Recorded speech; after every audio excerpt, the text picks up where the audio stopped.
Hi friends, ಮಂಗಳ cooking ಚಾನಲ್ಗೆ ಸ್ವಾಗತ. ನಾನೀಗ ಉತ್ತರ ಕರ್ನಾಟಕ ಶೈಲಿಯ ಜೋಳದ ಹಿಟ್ಟಿನ ಉಪ್ಪಿಟ್ಟು ಯಾವ ಥರ ಮಾಡೋದಂತ ತೋರಿಸ್ತಾ ಇದ್ದೀನಿ. ಈ ಉಪ್ಪಿಟ್ಟು ಎಲ್ಲರಿಗೂ ಭಾಳ ಇಷ್ಟ ಆಗುತ್ತಾ. ಈ ಉಪ್ಪಿಟ್ಟನ್ನ ಡಯಾಬಿಟಿಸ್ ಇರೋರು ಮತ್ತು ಡಯಟ್ ಮಾಡೋಂಥವ್ರು ತಿನ್ಬೋದು. ಭಾಳ ಟೇಸ್ಟಿಯಾಗಿರುತ್ತಾ. ಯಾವ ಥರ ಮಾಡೋದಂತ ತೋರಿಸ್ತೀನಿ, ನೋಡೋಣ ಬನ್ನಿರಿ. ನಾನು ಜೋಳದ ಹಿಟ್ಟಿಂದು ಉಪ್ಪಿಟ್ಟು ಮಾಡಕತ್ತೀನಿ. ಈಗ ಆ ಜೋಳದ ಹಿಟ್ಟಿನ ಉಪ್ಪಿಟ್ಟು ಮಾಡೋಕೆ ಈ ಥರ ಒಂದು ಪ್ಯಾನ್ ಇಟ್ಕೊಳ್ರಿ. ಈಗ ನಾನೊಂದು ಬಟ್ಲಿಂದ ಹಿಟ್ಟಾಕಿ ಫಸ್ಟು ಹಿಟ್ಟನ್ನ ಹುರ್ಕೊಳಂಬ್ರಿ. ಈಗ ನಾನು ಈ ಥರ ಒಂದು ಬಟ್ಲ ತೊಗೊಂಡಿದ್ದೀನಿ. ಆ ಬಟ್ಲಿಂದ 2 ಬಟ್ಲಷ್ಟು ಹಿಟ್ಟು ಹಾಕ್ತೀನಿ. ನಿಮ್ಮ ಮನೇಲಿ ಅಳತೆ ನೋಡಿಕೊಂಡು ನೀವು ಹಾಕ್ಕೊಳ್ರಿ.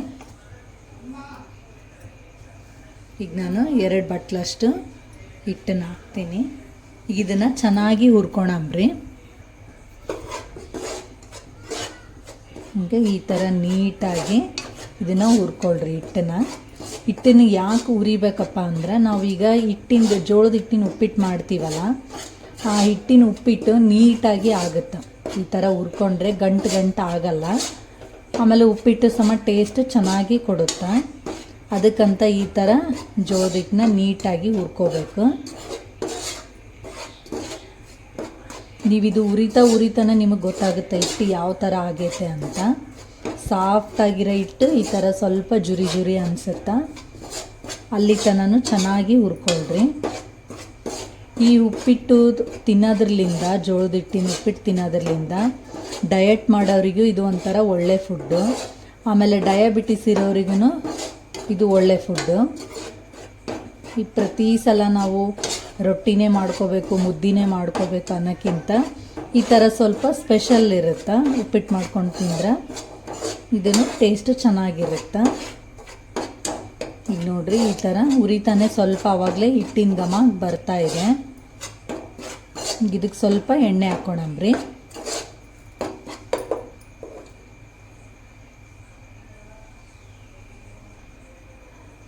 ಈಗ ನಾನು 1 ಸ್ಪೂನು ಅಷ್ಟು ಎಣ್ಣೆ ಹಾಕ್ತೀನಿ. ಸ್ವಲ್ಪ ನೀವು ಹಿಟ್ಟು ಹುರ್ಕೋಬೇಕಾದ್ರೆ ತಳ ದಪ್ಪ ಇರ್ತಕ್ಕಂಥ ಪಾತ್ರೆನೇ ಬಳಸ್ರಿ.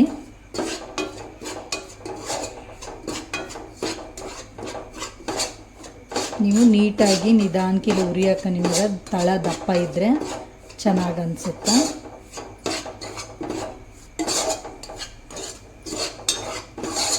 ಎಲ್ಲ ಕಡೆನೂ ಈ ಥರ ಕೈ ಆಡಿಸ್ತಾ ಇಟ್ಕೊಳ್ರಿ.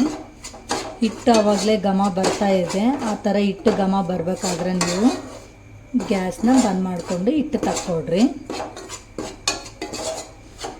ನೋಡ್ರಿ, ಹಿಟ್ಟು ಸಾಫ್ಟ್ ಇರೋದೆಲ್ಲ ಜುರಿ ಆಯಿತು.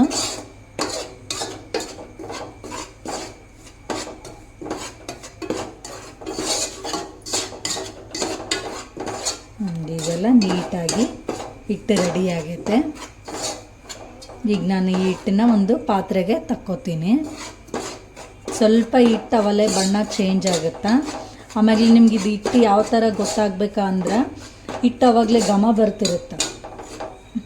ಬರ್ತಿರುತ್ತೆ. ಆಮೇಲೆ ಹಿಟ್ಟು ಇದನ್ನು ಈ ಥರ ಹುರಿದಾಗ ಸ್ವಲ್ಪ ಜುರಿ ಅನ್ನಿಸ್ತಾ ಇರುತ್ತೆ. ಆವಾಗ ಆ ಥರ ಆದಾಗ ಹಿಟ್ಟು ತಕ್ಕೊಂಬಿಡ್ರಿ. ಈಗ ನಾ ಗ್ಯಾಸ್ ಬಂದ್ ಮಾಡ್ತೀನಿ. ಬಂದ್ ಮಾಡಿ ಒಂದು ಸ್ವಲ್ಪ ಹಿಂಗೆ ಕೈ ಆಡಿಸ್ತೀನಿ. ಯಾಕಂದರೆ ಇದು ಪಾತ್ರೆ ತಳ ದಪ್ಪ ಇರುತ್ತಾ ಮತ್ತು ಒತ್ತಿ ಬಿಡುತ್ತಾ. ಈ ಥರ ನೀಟಾಗಿ ಹಿಂಗೆ ಕೈ ಆಡಿಸ್ಕೊಂಡು ಇದನ್ನೊಂದು ಬೇರೆ ಪಾತ್ರೆಗೆ ತೆಗೆದಿಟ್ಕೋತೀನಿ. ಈಗ ನಾನು ಇದೇ ಪಾತ್ರೆನೇ ಇಡ್ತೀನಿ. ಗ್ಯಾಸ್ ಹಚ್ಚೀನಿ. ಈಗ ಇದಕ್ಕೊಂದು 3 ರಿಂದ 4 ಸ್ಪೂನ್ ಅಷ್ಟು ನಾನು ಅಡುಗೆ ಎಣ್ಣೆ ಹಾಕ್ತೀನಿ. ಸ್ವಲ್ಪ ಎಣ್ಣೆ ಜಾಸ್ತಿನೇ ಇರಲಿ, ಅಂದರೆ ಉಪ್ಪಿಟ್ಟು ಟೇಸ್ಟ್ ಚೆನ್ನಾಗಾಗುತ್ತಾ. ಇದು ಎಣ್ಣೆ ಬಿಸಿ ಆಗಲಿ. ಈಗ ಸ್ವಲ್ಪ ಜೀರಿಗೆ ಸಾಸಿವೆ ಹಾಕೊಂಡ್ರಿ.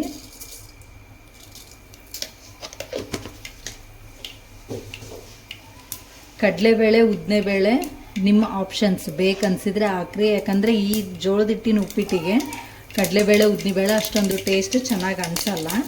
ನಾನು ಅದಕ್ಕಂತ ಹಾಕಿಲ್ಲ, ಬರೀ ಶೇಂಗಾ ಬೀಜ ಹಾಕ್ತೀನಿ. ನಿಮಗೆ ಬೇಕನ್ಸಿದ್ರೆ ಕಡಲೆಬೇಳೆ, ಉದ್ದಿನಬೇಳೆ ಹಾಕ್ಕೊಳ್ರಿ. ಇದು ಶೇಂಗಾ ಬೀಜ ಸ್ವಲ್ಪ ಕೆಂಪಾಗಲಿ.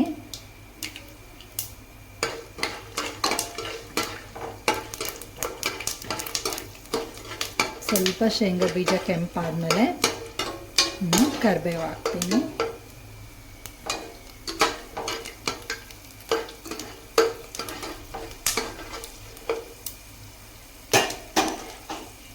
ಈಗ ನಾನು ಸ್ವಲ್ಪ ಕರಿಬೇವನ್ನ ಹಾಕ್ತೀನಿ. ಒಂದು 5ರಿಂದ 10 ಎಸಳಷ್ಟು ಕರಿಬೇವನ್ನ ಹೆಚ್ಚಿಟ್ಕೊಂಡು ನಾನು ಒಂದು 5ರಿಂದ 6 ಹಸಿಮೆಣಸಿನಕಾಯಿ ಹಾಕ್ತೀನಿ.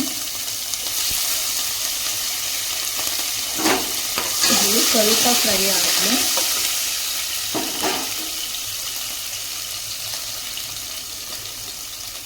ಈಗ ನಾನೊಂದು 4ರಿಂದ 5ರಷ್ಟು ಉಳ್ಳಾಗಡ್ಡಿ ಹೆಚ್ಚಿಟ್ಕೊಂಡಿನಿ. ಸ್ವಲ್ಪ ಇದಕ್ಕೆ ಉಳ್ಳಾಗಡ್ಡಿ ಜಾಸ್ತಿ ಹಾಕ್ರಿ, ಟೇಸ್ಟ್ ಚೆನ್ನಾಗಿರುತ್ತೆ.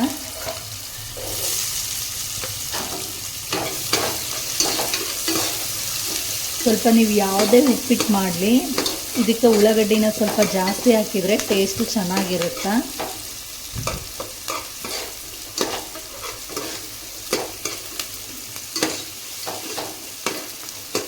ಈಗ ನಾನೊಂದು ನಾರ್ಮಲ್ ಗಾತ್ರದ ಟೊಮೆಟೊ ಹಣ್ಣು ಹೆಚ್ಚಿಟ್ಕೊಂಡಿನಿ. ಟೊಮೆಟೊ ಹಣ್ಣು ಹಾಕ್ತೀನಿ.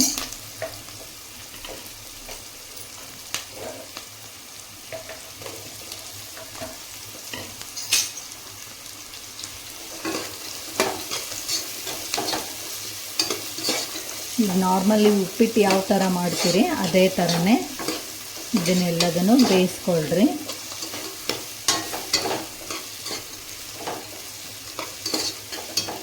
ಇದು ಸ್ವಲ್ಪ ಚೆನ್ನಾಗಿ ಬೇಯಲಿ.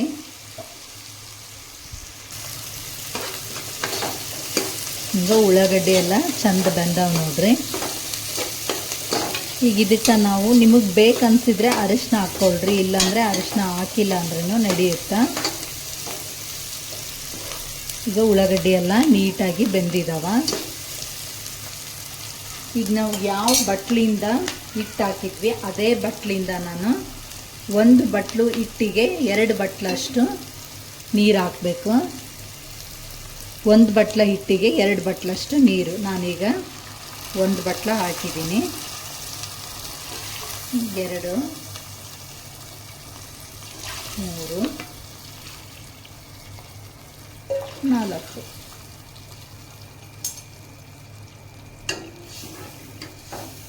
ಈಗಿಷ್ಟು ನೀರು ಹಾಕಿ ಇದಕ್ಕೆ ಸ್ವಲ್ಪ ಸಕ್ಕರೆ ಮತ್ತು ಉಪ್ಪನ್ನ ಹಾಕೋಣ. ನಾನು ರುಚಿಗೆ ತಕ್ಕಷ್ಟು ಉಪ್ಪು, ಕಲ್ಲುಪ್ಪನ್ನ ಹಾಕ್ತಾಯಿದ್ದೀನಿ. ನಿಮ್ಗೆ ಎಷ್ಟು ರುಚಿ ಬೇಕೋ ಅಷ್ಟು ನೋಡಿಕೊಂಡು ಹಾಕ್ಕೊಳ್ರಿ. ಈಗ ನಾನು ಒಂದು ಅರ್ಧ ಸ್ಪೂನಷ್ಟು ಸಕ್ಕರೆ ಹಾಕ್ತೀನಿ.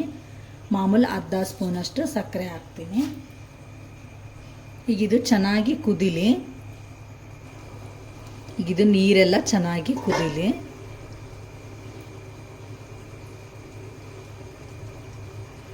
ಇದೆ ನೋಡ್ರಿ. ಈಗಿದು ಕುದಿಯೋ ನೀರಿಗೆ ಈ ಹಿಟ್ಟನ್ನ ಹಾಕಿ ತಿರ್ಕೊಳಮ್ರಿ. ಗ್ಯಾಸ್ ಸ್ಲಿಮ್ಮಲ್ಲಿ ಇಟ್ಕೊಳ್ರಿ ಆದಷ್ಟು. ಗ್ಯಾಸ್ ಜೋರಿದ್ರೆ ತಿರುಗಬೇಕಾದ್ರೆ ಕೈಗೆ ಸಿಡಿಯುತ್ತಾ. ಈ ಥರ ಸ್ವಲ್ಪ ಸ್ವಲ್ಪನೇ ಹಿಟ್ಟು ಹಾಕ್ಕೊಂಡು ತಿರುಕೊಳ್ರಿ.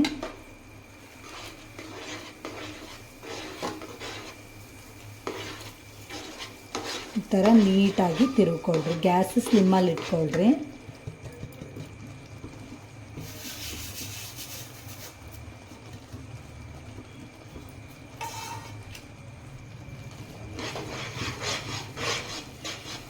ಗ್ಯಾಸ್ ಸ್ಲಿಮ್ಮಲ್ಲಿ ಇಟ್ಕೊಂಡು ಈ ಥರ ನೀಟಾಗಿ ತಿರುವ್ರಿ. ಇದು ಗಂಟಾಗುತ್ತಾನ ಭಯ ಬೇಡ, ಯಾಕಂದರೆ ಹಿಟ್ಟು ಹುರಿದಿರ್ತೀವಲ್ಲ ಗಂಟಾಗಲ್ಲ. ಸ್ವಲ್ಪ ಆದಷ್ಟು ಗ್ಯಾಸ್ ಸ್ಲಿಮ್ಮಲ್ಲಿ ಇಟ್ಕೊಂಡ್ರಿ. ಎಷ್ಟು ಚೆನ್ನಾಗಾಗುತ್ತೆ ಇದು ಉಪ್ಪಿಟ್ಟು. ನೀವು ಒಂದ್ಸಲ ಇದನ್ನು ಮಾಡ್ಕೊಂಡು ತಿನ್ನಿರಿ ಮನೆಯಲ್ಲಿ. ನೋಡಿ, ಎಲ್ಲಿ ಒಂದು ಗಂಟುಗಳಿಲ್ಲ. ನೀಟಾಗಿ ಈ ಥರ ತಿರುಕೊಂಬಿಡ್ರಿ. ಎಲ್ಲಾದರೂ ಒಂದೊಂದು ಗಂಟು ಉಳಿದಿದ್ರೂ ನೀಟಾಗಿ ಹೊಡಿತಾವ.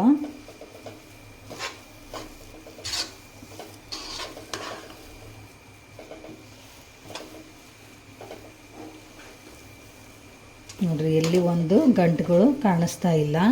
ಉಪ್ಪಿಟ್ಟು ಎಷ್ಟು ಚೆನ್ನಾಗಾಗೈತೆ ಅಂತ. ಈ ಥರ ಜೋಳದ ಹಿಟ್ಟಿನ ಉಪ್ಪಿಟ್ಟನ್ನ ನೀವು ಮನೇಲಿ ಮಾಡಿಕೊಳ್ಳ್ರಿ.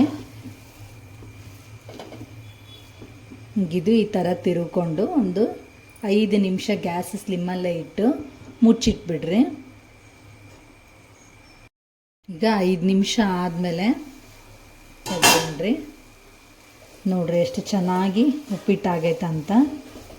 ನೋಡಿ ಎಲ್ಲಿ ಗಂಟುಗಳಿಲ್ಲ, ಉಪ್ಪಿಟ್ಟಷ್ಟು ನೀಟಾಗಿ ಆಗೈತೆ.